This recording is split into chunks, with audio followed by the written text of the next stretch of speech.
I woke up to the sound of buzzing, not the usual, comforting hum of my bees, but something more frantic, more angry.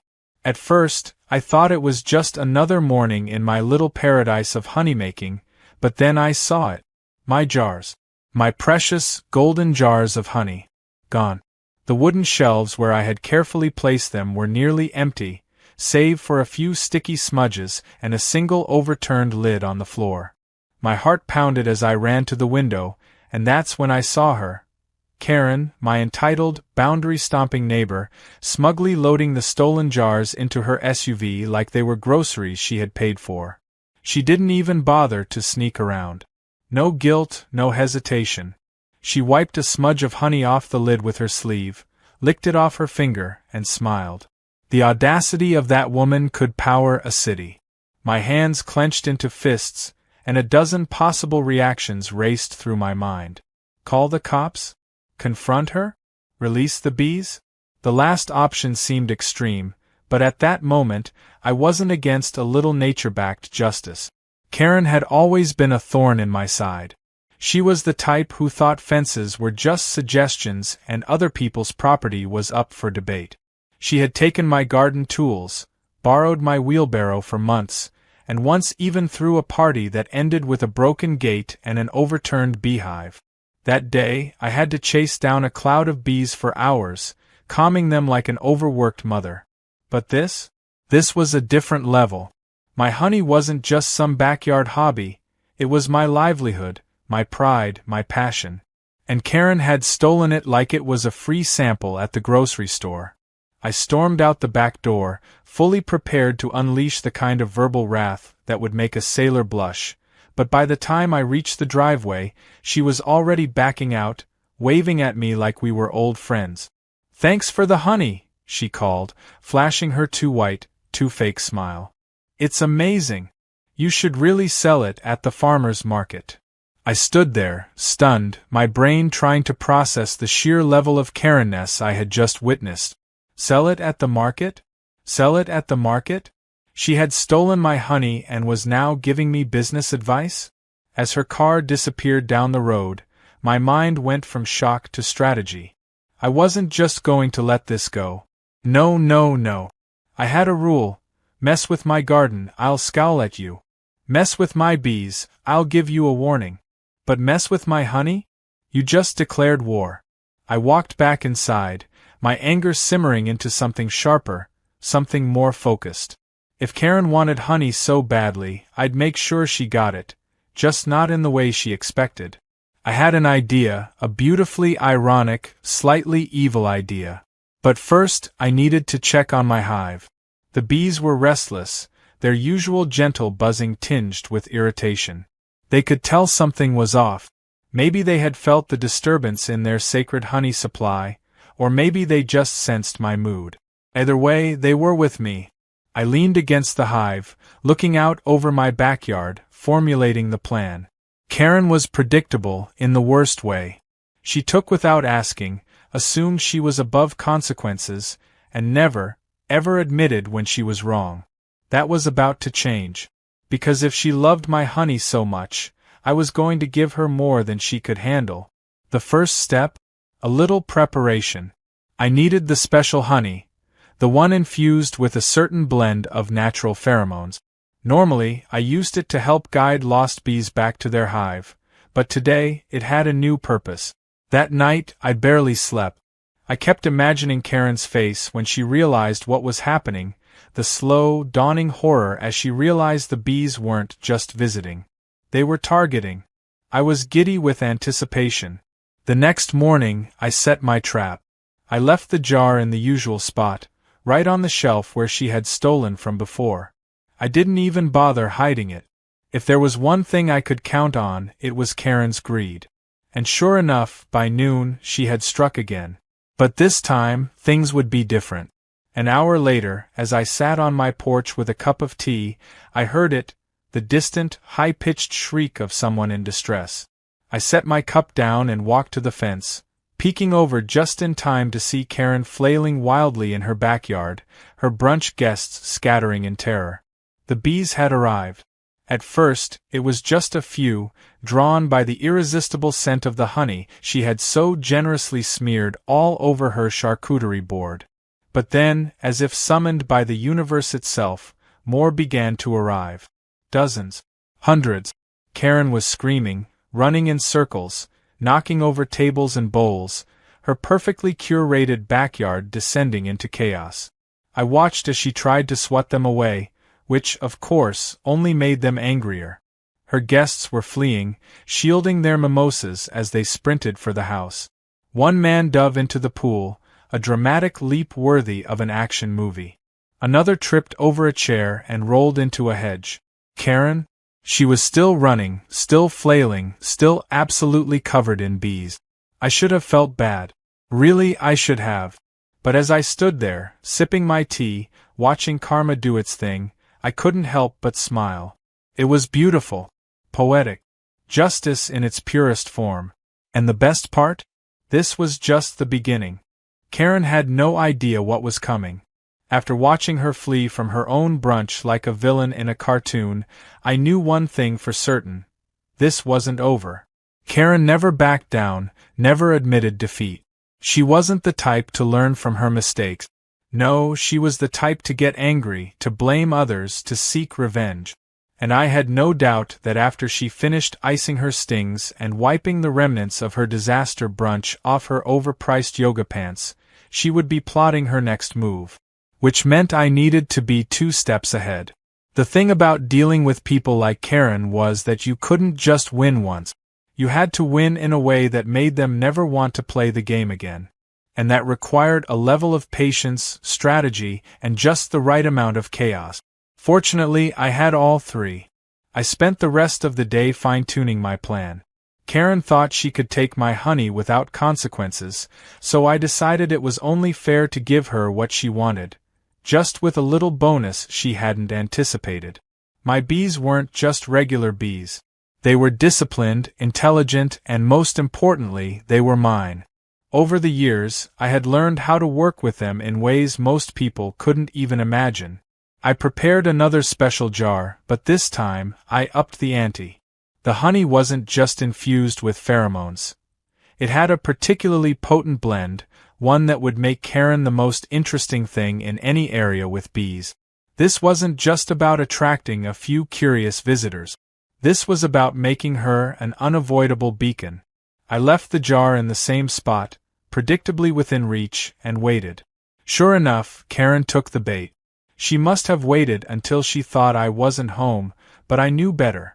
I watched from my upstairs window as she crept into my yard, moving quickly but clumsily, stuffing the jar into her oversized purse like a raccoon stealing from a picnic. She barely glanced around before hurrying off, which told me everything I needed to know. She was furious about what had happened, but not enough to stop herself from doing the exact same thing again. I sat back, smiling to myself. Now, all I had to do was wait. Karen didn't just take the honey this time. She flaunted it. I overheard her bragging to her friends on the phone as she sat on her back patio, practically shouting so the whole neighborhood could hear. She was planning a do-over brunch, and she made a big point of saying that she had plenty of honey this time. The way she said it, smug and triumphant, made me shake my head. Some people just never learned. The morning of her brunch, I made sure I was outside, tending to my hives in full view. I wanted to see this unfold in real time. Karen had set up another elegant backyard spread, complete with ridiculous flower arrangements, expensive table settings, and a guest list full of people who didn't actually like each other but pretended to for social clout.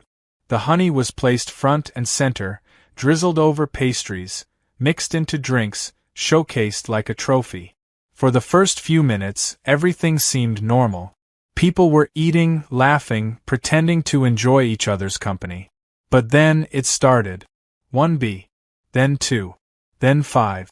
Then a dozen. At first, Karen ignored them, swatting lazily, assuming they were just a minor annoyance. But within minutes, it became clear that this wasn't just a few wandering insects. This was an event. The bees weren't just showing up. They were arriving, like they had received a formal invitation and weren't about to miss the party. Guests started noticing. People shifted uncomfortably, waving their hands as the bees hovered insistently over their plates. A woman shrieked when one landed on the rim of her mimosa. Another man tried to brush them away from the fruit platter, but ended up knocking the entire thing onto the ground. Karen, in typical Karen fashion, refused to acknowledge reality. She kept smiling, kept laughing, kept pretending nothing was wrong, until the bees turned their attention to her. The pheromones had worked perfectly. The moment the bees detected Karen, they focused on her with an intensity that was almost supernatural. They ignored the food, ignored the guest. They wanted her. She froze for half a second, trying to play it cool, but then one landed on her shoulder. Another on her hand. Another in her hair. That's when she lost it. She screamed, a loud, undignified screech that sent the entire brunch into full-blown chaos. People jumped up from their seats, knocking over tables, spilling drinks, shoving past each other in a frantic attempt to escape. Someone tripped over a decorative plant and took down a whole row of chairs like dominoes. And Karen? She was running. Arms flailing, face contorted in pure panic, she bolted across the yard, trying to outrun a swarm that had already decided she was their queen. Her guests abandoned ship, sprinting for the front yard, ducking into cars, leaving behind a once pristine brunch that now looked like the aftermath of a food fight. Plates were overturned, napkins were flying, and in the center of it all, Karen was still running, still screaming. She darted into her house, slamming the door behind her, but the problem with bees is that they don't care about doors. They find ways. They slip through cracks, hover outside windows, linger near vents. And from the noises echoing from inside, crashes, thuds, another scream, it was clear that Karen was still very much dealing with her new friends. I watched the scene unfold, sipping my tea, taking in the moment. It was satisfying. Not just because she had stolen from me, not just because she had refused to admit she was wrong, but because people like Karen always thought they were untouchable. They took what they wanted, assumed the world would never push back. But sometimes the world does push back. I had expected her to come storming into my yard, demanding answers, blaming me for what had happened. But instead, silence. Hours passed. The sun set. The brunch disaster became just another neighborhood story. It wasn't until the next morning that I saw her again. She emerged from her house cautiously, glancing around like she expected bees to ambush her at any moment. Her usual arrogance was gone, replaced with something almost resembling humility. Almost. She didn't say anything, didn't complain, didn't accuse, didn't so much as look in my direction. She just took one deep breath, got into her car, and drove off. I smiled to myself. Lesson learned. Or at the very least, lesson delivered. And the best part? If she ever did try to steal from me again, I had plenty more where that came from.